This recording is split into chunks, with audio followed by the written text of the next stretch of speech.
You're listening to the B&H Photography Podcast. For over 40 years, B&H has been the professional source for photography, video, audio, and more. For your favorite gear, news, and reviews, visit us at bnh.com or download the B&H app to your iPhone or Android device. Now here's your host, Alan Weitz. Greetings and welcome to the B&H Photography Podcast. Okay, it's not going to be a regular podcast today. We're actually uptown on 5th Avenue and 63rd Street, Manhattan at the Academy Mansion. Sony is throwing a little get-together for photographers and press people to get to know the new Sony a7R IV, which after handling it a little bit is an amazing camera. Jason and I own previous generation a7R cameras, and we're really impressed by what we've seen. We're going to be talking to Sony artisans Colby Brown and Andy Katz, and we're also going to be talking with Sony's very own Mike Bubolo about the new camera, and we're going to butt in and start bothering people who are actually using the camera here, photographing models, and get some first impressions from photographers and Sony users. Let's see what happens. Okay, we are with Michael Bubolo of Sony, and he is the national manager of Pro Support. So you know about this camera. And obviously we're here to talk about the new a7R IV, which is the fourth of the generation camera. I've owned several of them, and this is an impressive one. We all know the specs. We know it's 61 megapixel and at 10 frames a second and all this other stuff, and we'll go over all the details. From a working perspective, what is the difference, the real world difference between this camera and the previous generation a7R cameras? So what's interesting about this camera and what you've seen from all of our generations of a7Rs is that this camera isn't just an upgrade to the 7R III, it's a completely new camera. So from the ground up, the body, the buttons, the chassis, obviously the sensor, the shutter, everything is completely new. So you're right, it's not just about megapixels, it's also about the image quality and what we're able to achieve while adding 20 megapixels. Mm-hmm. We're able to keep 10 frames a second. We're able to have 15 stops dynamic range. We're able to have a huge buffer at 68 frames. But other things that we added is it's got better autofocus, better tracking, better professional features, like the body is better weather sealed, the body is more rigid. The buttons on the outside of the camera, at Sony, and especially with Pro Support, we pride ourselves on listening to the customers, listening to professionals, and that's really our job, is to create that next camera. We're always thinking about the next camera and creating the camera and listening to them about how we should do it. So everything you see on the outside of the a7R IV, the AF on button, the AEL button, the way the shutter feels, everything is designed by professionals and from feedback from the field. So it's pretty impressive. As an owner of three previous generation A7 cameras, I'm currently using the R2. I figured, let's wait, see what comes out. I can tell you that picking this camera up, it does feel different, has a nice solid feel. The control buttons are where I wish they were. You did well on that, in my opinion. The grip is really nice. And what really stood out to me was firing off some frames, the shutter has a very different feel about it and sound about it. I don't know if it's right to say, but it feels better, the shutter. The way it goes off, when that thing goes click, click, click. I know what my camera sounds like. I know what this one sounds like. So because one of the things is that at 61 megapixels, the camera is very sensitive, or the resolution is very sensitive to any vibration whatsoever. So we had to completely redesign the shutter from the ground up to have almost no vibration. So it's one of the least vibration shutters ever made, because the higher you go in resolution, the more every single pixel moves. Exactly. Yep. Mm-hmm. So we wanted to make one of the best shutters ever made and have extreme low vibration. So this way, that's why that shutter sounds like that, and I think it sounds superb. It's pretty fantastic. So here's a question for you. We have roughly 50% higher resolving power than the previous a7R 2 and 3. And we now have 15 stops of dynamic range, which is more than any other 35 millimeter, and if I'm not mistaken, medium format digital capture back right now. Definitely higher than film, and prints themselves only handle about, 4 or 5 stops. I mean, so this is way beyond what most people could ever use. From a working perspective, I go out and I shoot image files with this and I open them on my computer. How are they going to be different from the a7R III? What will I notice or not notice? Well, remember that sensor on the a7R III was also in the a7R. Right. So it's the color science and the color theory. has been significantly improved, and you'll just notice Can I assume that it means better highlight detail, better shadow detail? much better highlight detail, much better shadow detail. And that's not just in stills as well. Of course, stills have 15 stops dynamic range, but even in video, the way we handle highlights, the way we handle shadows, Right. we're able to get 14 stops dynamic range. And just it's not even just about this stops of dynamic range, it's also just how the camera handles extremes. How does this affect ISO levels? I know that all the existing cameras are they're astronomical of what they can do. How different or the same is this camera compared to previous generation? Yep. So even though, like you said before, we have 50% more pixels, but we're getting the high ISO that's equal, if not a little bit better than the a7R III. Okay. So even though we're at 50% higher resolution, we're able to get the same, if not better, high ISO quality, which is pretty amazing. The camera goes up to 102,000 ISO, and just from the usability and what we've been using over the last couple of days, I mean, we were able to shoot at 12,800 and have it look absolutely spectacular. That's great. That's 61 megapixels. Now, something I picked up using an a7R II and an R3 is that some lenses that I have that I've owned for a long time, that I have long loved and I've always depended on, suddenly we're getting to a point now. I noticed once we cracked 24 megapixel and went to 36 and then 42, my lenses aren't as good as they used to be. Now, this camera is going to be even more challenging for lenses. What are your thoughts about that and recommendations? So one great thing about Sony is that when we designed E-mount almost 8 years ago, that we designed it with the future in mind. And we always said that we designed it with the future in mind, and we always designed it for future cameras. And this is one of those cameras that we designed it for. So every single one of our 35 E-mount, full frame E-mount lenses can resolve 61 megapixels and way beyond as well. So we weren't just talking about 61, we're talking about the future. So all of our FE mount lenses, everything is made in-house, everything is designed by us, sensors, processors, lenses. So we know where we're going, we know where we're headed, and all of our lenses are pretty spectacular, and all of them can handle this camera very well. We're into ridiculous degrees of image quality right now, far beyond what we ever used to think about. This camera on paper seems to equal or maybe even outperform many of the medium format digital backs that are out there. Now, aside from the fact that a medium format camera lens combination gives you a different look to your final picture, how serious a challenge is the a7R IV to medium format capture? Unbelievably serious. I mean, it goes beyond. If you're talking about just image quality, obviously we have the 61 megapixels, we have the 15 stops dynamic range, we have pixel shift in the camera, so that can give you 240 megapixels. But beyond just the resolution, it also now can capture all the colors for each pixel. Normally, as you know, every single pixel only captures red, green, or blue. Correct. When you use pixel shift, every single frame of every one of the 16 frames moves 1/4 of the pixel. So you're able to get red, green, and blue now on every single pixel. So for still lifes, for landscapes, for interiors, you can go above and beyond what any medium format camera can do with pixel shift. And even when you're just shooting one frame at 61 megapixels, we're able to get the quality that, like we said, rivals and seriously competes with the biggest, baddest medium format cameras out there. And we're still tripod mounted for the multi-shot. Is that pixel shift? So the quickest the pixel shift can do the 16 images is about 2 seconds. So you have to make sure that things in the frame aren't moving, and of course you're not moving. So as well. Tennis games are out for the time being. You can try it. It might look cool. Does it do raw with the pixel shift? Yeah. It does. And what about memory cards? Because now we also have to up the game for memory cards. Cards that you and I bought a year or two may not work well in this camera. What's the minimum speed or minimum category card that you would recommend for this new camera? Of course, we recommend the fastest cards that are out there. Sure. The new Sony Tough cards, which are indestructible, almost indestructible, are 300 megabytes per second. So, I mean, they're extremely fast, they're extremely durable, and they're really inexpensive when you really think about what you're buying it for and the camera you're buying it for.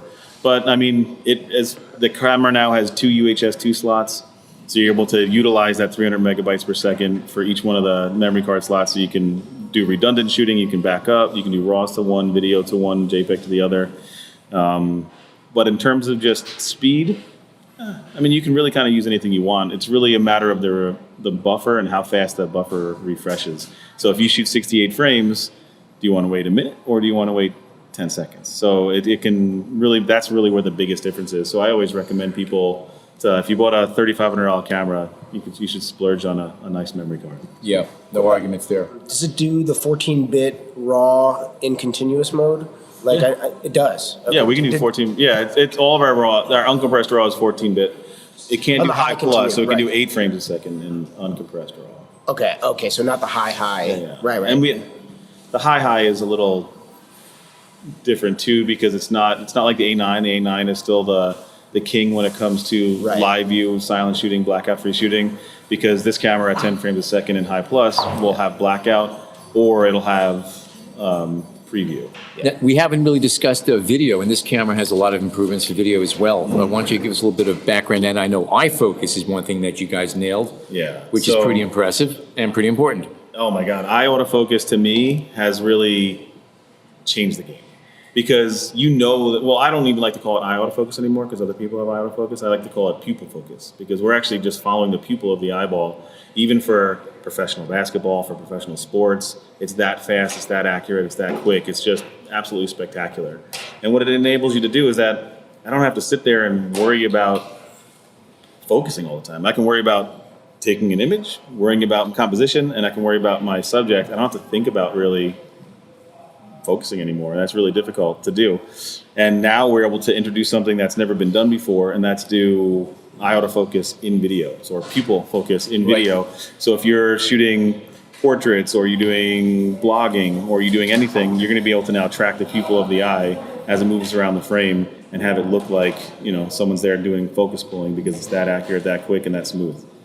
That makes workflow that much more fluid. I mean, that just takes the It's stress off unbelievable. of it. Yeah, I mean, when you really look at videos that people shoot of portraits and interviews, you always see focus racking in and out, and it's almost never perfect when you freeze on a frame. But now you're literally going to be able to see just perfect clarity on the pupil of the eye, not on the eyebrow, not on the nose, not on the ear. It's going to be right there on the pupil of the eye, which is something that really should blow everyone's mind. It's pretty cool. You've also upped the game as far as audio when shooting video. Is that correct? Yep. So these are the first cameras, consumer cameras, that have full digital audio. So there's an A to D converter in the new microphones, and there's A to D conversion in the camera. So you're able to get full digital audio with full digital noise canceling. So you can be in the streets of New York, which there's no quiet street in New York, and you're going to be able to have complete digital noise canceling of the surrounding areas. You're able to make shotgun mics a quarter of the size, a quarter of the weight, and just be able to do a lot more and get full professional uncompressed audio, which is it's pretty spectacular because what's good video without good audio, right? So. Is this the new best A7 for video? It's a little bit relative because the a7 III is one of our most powerful video devices that utilizes its no line skipping, no pixel binning, and full frame. That's S-Log2, S-Log3, HLG, of course, all the things that Sony's been doing for a long time. Where this camera has no line skipping and no pixel binning in Super 35 mode, when you go to full frame mode, it still does pixel binning. Needless to say, your image quality is still spectacular. There's no optical low-pass filter, so it just gives you a much different look when you're shooting video on this camera. Just like a lot of people prefer the a7R III when shooting video because the look without an optical low-pass filter in Super 35 mode it really is amazing, and you have that in this camera as well. So there's really not a lot of differences in terms of that. It's still a super sample 6K to 4K video when you're shooting in Super 35. HLG, S-Log2, S-Log3, touch-to-object tracking focus, all those things are in this camera the same way it was in the a7R III. All right, just to review a few things here. Not only is it the highest resolution full-frame camera, it's also the highest resolution when shooting in APS-C mode. 26 megapixel, which that's as high as it gets. The highest current camera on the market, APS-C camera on the market. There's been ones in the past that are very slightly higher, but current cameras, it is the highest. And people don't think about shooting in APS-C crop mode when they're thinking about full frame because everyone wants full frame. It does have a different look. It does have shallower depth of field. It is great. But sometimes you want to get that extra reach. Sometimes you want to make your lens a little bit longer, 1.5 crop. So you're able to go into APS-C mode and have 26 megapixels, But beyond that, the camera in full frame mode has 567 phase detection autofocusing points, which is incredible. But when you go down to APS-C crop mode, the entire frame is covered with phase detection autofocusing points, which is really incredible. So you can go to the most outermost pixel all the way in the corner and still be able to get the same exact quality and the same exact performance as you would at the point right in the middle of the So sensor. in full frame, you have, what, 74% coverage? Is that the number? So as soon as you put it into APS, you're basically eliminating the dead zones. There's no dead zone. That's it. Almost no dead zone. So like, the little asterisk, like 99.9. So, but in full frame, it's 74%, which is also just astronomical. Also, another thing I have to mention is that the looking through the finder, it's like I grew up in the days of optical viewfinders. Yeah. We're there now. I mean, looking through here, you're not aware of the fact you're looking at pixels. It is a incredibly bright, vivid image that we're seeing on there. I mean, it took a while because it took a lot of. It was almost. Photographers are hard to convince, right? So when the first EVS came out, I wasn't convinced. It took a long time, and now we're at a level.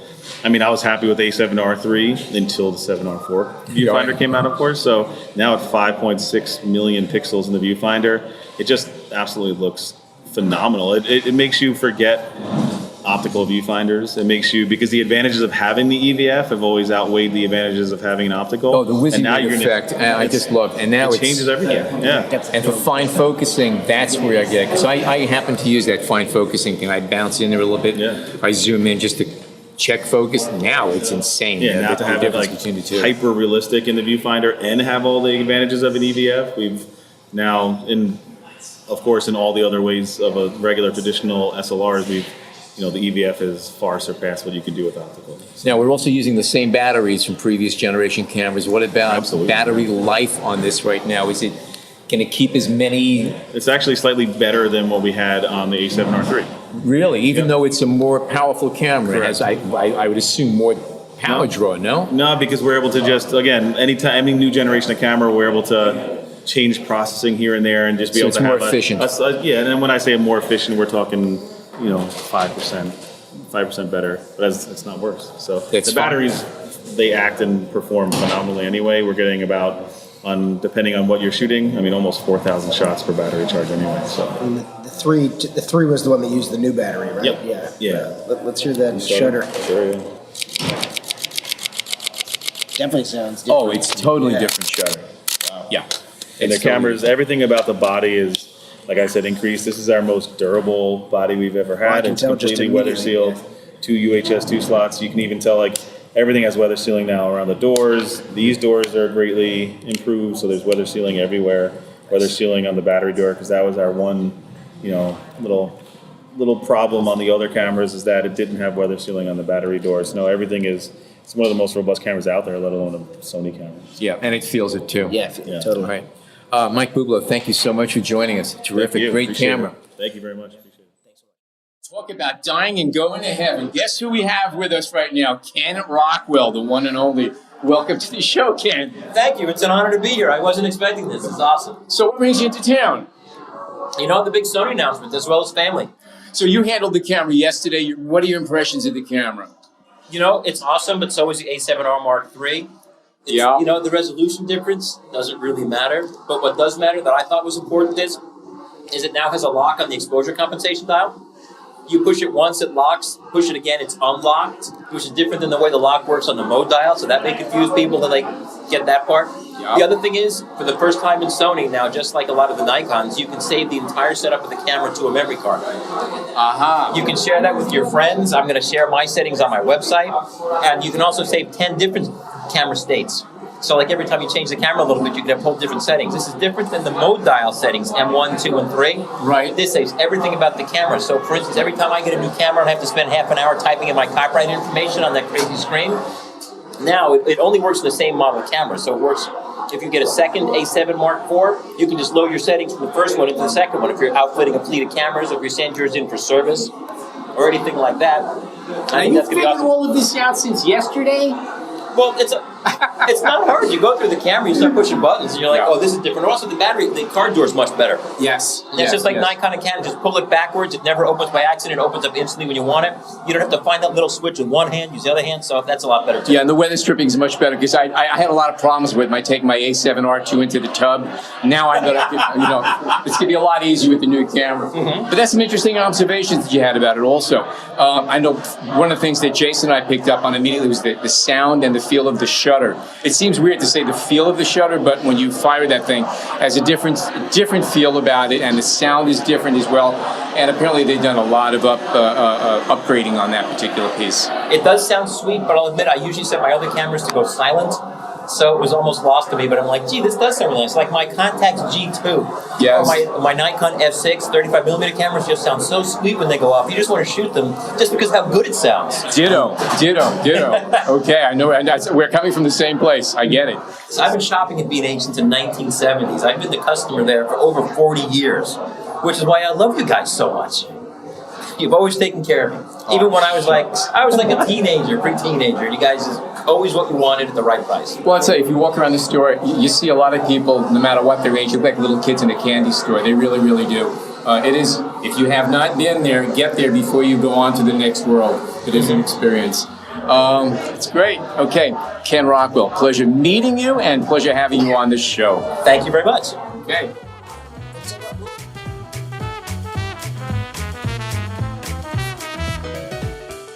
We hope you're enjoying this edition of the B&H Photography Podcast. Send us a tweet at BHPhotoVideo, #BHPhotoPodcast. Okay, we are with Laura Grinker. Hi. And you are a photographer and you are a Sony user.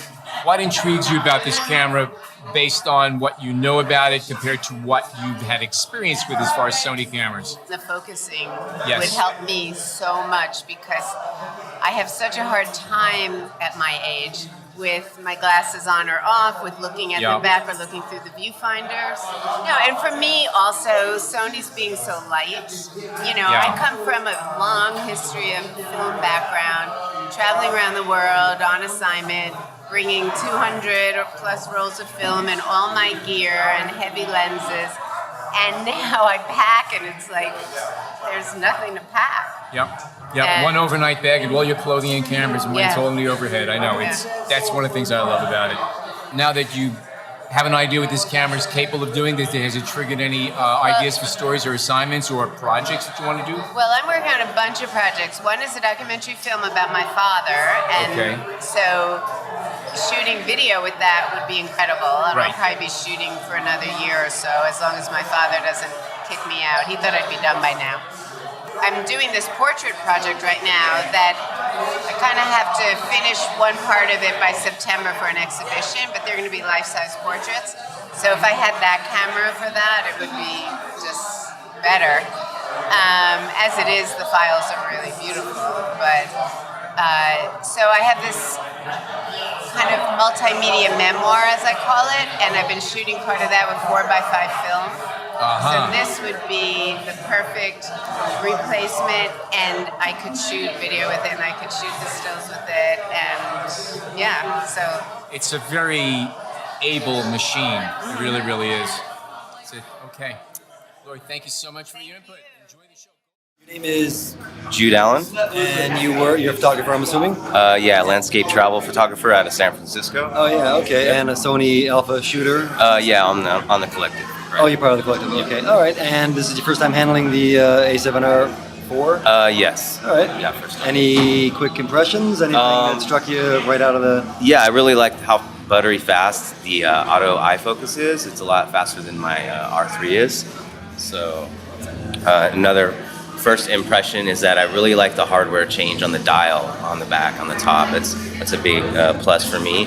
So I had a little bit of issues finding though.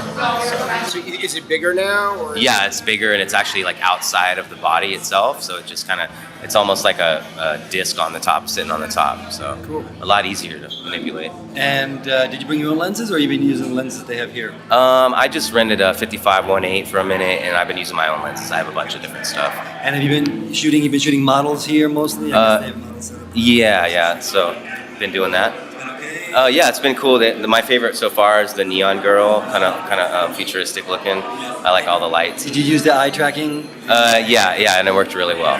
Yep, yeah, and low light even too. So very impressive. Are you definitely planning you're going to upgrade to this camera when the time's right? Yeah, exactly. Yeah, I'm gonna wait on it for a minute and then save up and then buy it. Yeah, but basically, I mean, I can recrop into a lot of photos that I'm doing and come up with other photos within those with the extra megapixels. So and that dynamic range that'll help you out for those landscapes. exactly, yeah, and for a lot of blown out skies or whatever. So is there any one thing that you've learned already that kind of, or even if you didn't learn it here, but one thing that you know about the camera that would definitely make you switch?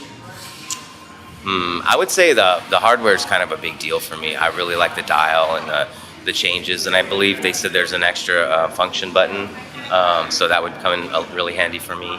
Other than that, yeah, that's pretty much it. And the grip is awesome too, actually. So much needed. All right, thanks. Cheers. All right, this is going to be a double treat. We have Andy Katz and Colby Brown joining us, and both of these guys have had an opportunity to use the new Sony a7R IV that we have just touched for the first time about 45 minutes ago.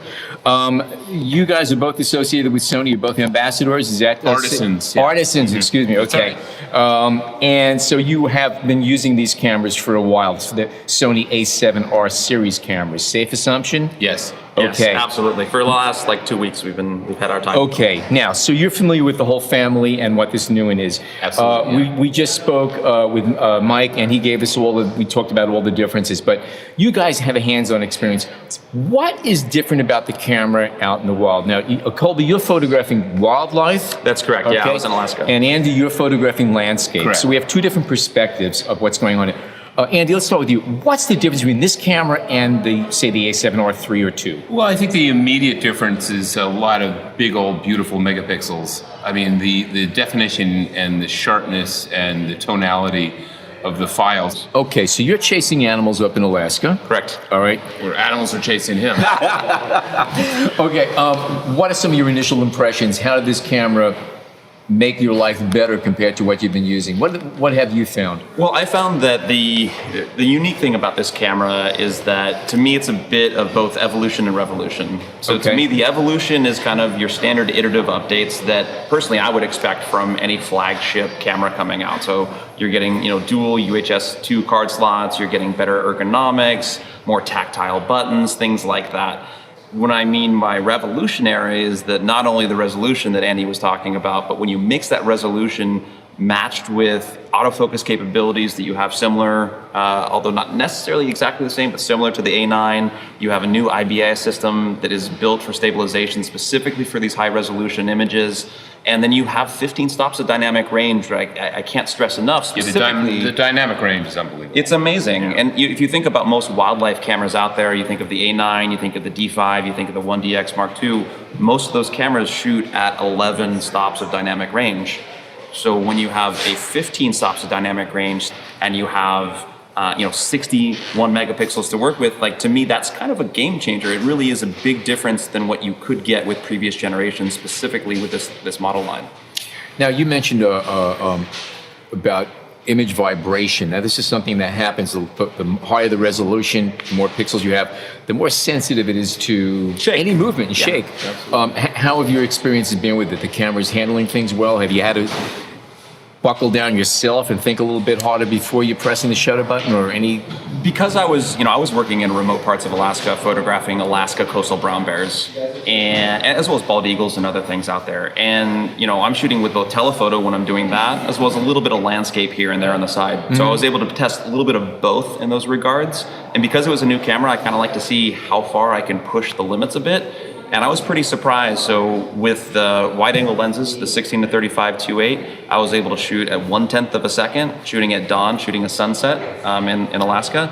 And then handheld, being able to shoot at 600 millimeters and being able to drop your shutter speed down to below 1/200th of a second or quite a bit lower and still getting sharp results, assuming the animals were still, was pretty impressive. Again, I mean, is an issue as you increase the megapixels, as you said, and for it to resolve that. There's a new image stabilization system in the camera that's far superior to the other cameras. Yeah, exactly. Built specifically for this resolution. And so that made it quite amazing to use. It made it more versatile, essentially. You echo that? Oh, 100%. Yeah, I was shooting. I mean, my subjects don't have a tendency to move. It leaves a little bit. Well, if you're working in Southern California these days, it's nice. Thank goodness I wasn't. But I was shooting handheld 400 millimeter lenses at a 60th and a 30th of a second with really no issues whatsoever. That's impressive. Crazy. Having to handle those kind of lenses, that's really something. What about highlight shadow detail? Is safe to assume that that's that much better now? Yeah, it's ridiculous. I mean, it really is. It's ridiculous. I mean, get what you can get with the. I mean, because I'm shooting in areas where there's tremendous highlights, sun coming through trees, etc., and deep shadows, and the shadow detail and recovering the highlights are just absolutely extraordinary. Do either one of you have experience with medium format digital cameras? I've spent some time before I moved over to Sony. I did some projects with a few of the other manufacturers, specifically in Africa, working with some remote tribes. Okay. So I do have some experience, not studio work, but more real world, practical, rural stuff. And now you're doing essentially real world, practical stuff with this new camera, the Absolutely. new a7R 4. How is your experience comparing the two of them? Because medium format is a different look and feel, but now we have the resolving power and everything else. Absolutely. What's your feeling about that? Any thoughts? Well, I think that what this camera does is, again, it makes it more versatile. I keep using that adjective to describe it, and I think that's the biggest takeaway when I compare it to medium format. Yes, medium format has a unique look, and yes, it has its own depth of field, and you have all these different elements that are quite unique. But you have limited lens selection. They're generally much heavier, harder to move around. Speed issues. You have speed issues. You generally have autofocus issues as well as with that. Yeah. And so with a camera like this, as the first full frame, let alone mirrorless camera, to be able to shoot above 60 megapixels and to again be able to maintain all these other core elements, the IBIS, the autofocus, and not have to sacrifice in the process, to me that is the biggest takeaway from this. It's not any one feature, it's a handful of these features together which make this camera do things that no other camera on the planet can do because of its resolving power, because of its autofocus capabilities, because of its IBIS, and because of its dynamic range. Yeah, I owned a medium format digital back for several years. I took it to India with me and got beautiful results, but that was a while ago. But show me the 12 millimeter lens for the medium format. Show me the 400 millimeter lens for the medium format. So I mean, and the versatility, and Colby's got 18 people schlepping his gear, but I'm a one-man show, and I like to just carry really lightweight. By the way, Sony equipment. pays that crew. Yeah. They don't do that for you? You don't get that Sony? Well, I get the Sony Jet. He does it, so it's all good. We bike every day. But basically, I was talking to Colby about this before, but I mean, I've got a small camera bag, and I've got everything I'll ever need, and I can carry it. Yes, that's an important thing. Yeah. On the topic of lenses, I spoke to Michael a bit earlier about this. One of the things that I've noticed is that when I went from 24 to 36 and 42 megapixel, suddenly some of my favorite lenses weren't as good as they used to be. Have you experienced any of that with some lenses where you're just looking and go, it used to be better, but in fact that your camera is better now? Well, I mean, I think that the lenses that I'm using are the newer Sony lenses, and they do just a beautiful job. But I really do think if you took even, I'm going to say this, but even like an old Leica lens, which was always like I don't think it can resolve what these new lenses can resolve. Absolutely, and I 100% echo the same thing. I mean, I think that if you look at a sensor this size, you're going to get the best resolving power with the G Master lenses. I mean, that's just the best Sony glass that's out there, and that's going to give you the best results hand down in a consistent fashion. That being said, a lot of Sony's G lenses are actually still incredibly sharp. When I was shooting in Alaska, I was shooting with the 200 to 600, the new one that's just coming out, the 5.6 to 6.3, and was able to get great stuff. The 24 to 105 f4 is a phenomenal lens as well, super sharp. A lot of it just comes down to figuring out what type of subject you're trying to photograph and being able to use the right type of lenses that do resolve that power, because I think you're gonna start to see as the megapixel wars continue to heat up, more and more issues with that, where your legacy lenses are just not gonna have the same power. And I think I remember somewhere, and I don't want to necessarily quote Sony, out of context, but the GM lenses, I've been told, can resolve 80 plus megapixels. So we're not even beginning to get into the stages of where their limitations might be. And at least in my experience, for the 12 days that I had this camera photographing wildlife, I think that this 60.1 megapixels is not even getting close to what these lenses can push out. Cool. Any other thoughts about it? Well, I mean, I totally agree with what Colby said. I mean, I think that these lenses, and also, we get a little geeky about this because, if you took one of the images from this new camera and blew it up 40 by 50, which is a massive size, probably if you stuck your nose in it, that maybe the G Master might be a little bit better because the glass is incredible. But even these G lenses are really phenomenal lenses. Cool. Pixel shift. Either one of you or both of you try it out on your work? Yeah, absolutely. I was able to test quite a bit of it with the new feature, which is being able to shoot 16 different images. So before, the standard was 4 images, a pixel apart, and being able to produce this incredibly detailed shot. Now One thing I'm going to interrupt you for. This is, to me, how somebody designed a solar calculator is pretty amazing. This thing moves the sensor by half a pixel. Who the hell invented that? I love this guy or this woman. It's truly amazing. I mean, it's a situation, or it's a feature that isn't for every situation. Right. Obviously, if you have a lot of movement within your frame, you're gonna have some issues. But the nice thing about it is that you're taking 16 images with this new, half pixel movement, and you're creating an image file that is equivalent of like 240 megapixels. And then sometimes what I do with those situations is you have this beautiful detailed image, and then you can take one of your previous original files, enlarge it, and adjust for some of the moving subjects. So like for me in the past, I've done this with waterfalls or with ocean seascapes. So all of a sudden you take one of those original files, you process it, you enlarge it up to match the megapixels, and all of a sudden you can kind of layer it in, and you're getting all the benefits of all your detailed texture midtones, but then you're still being able to account for some of this movement. So that to me is, again, it's a pretty exciting feature that I think a lot of people don't fully understand just yet, and it just takes a little bit of experimentation, and then the ability or the necessity to use the Sony imaging editor software to create these files for you. And then you can process it from there with whatever software you prefer. But it's not difficult to do. No. You basically put it on timer and let it go. I mean, it's not a technical issue to do it. You just push a button. Yeah, absolutely. You set it up in the menu and just push a button. It's pretty amazing. Cool. All right. Well, Andy, Katz, Colby Brown, thank you so much for joining us today. Well, it's a pleasure. Thank you so much. Thanks for having us.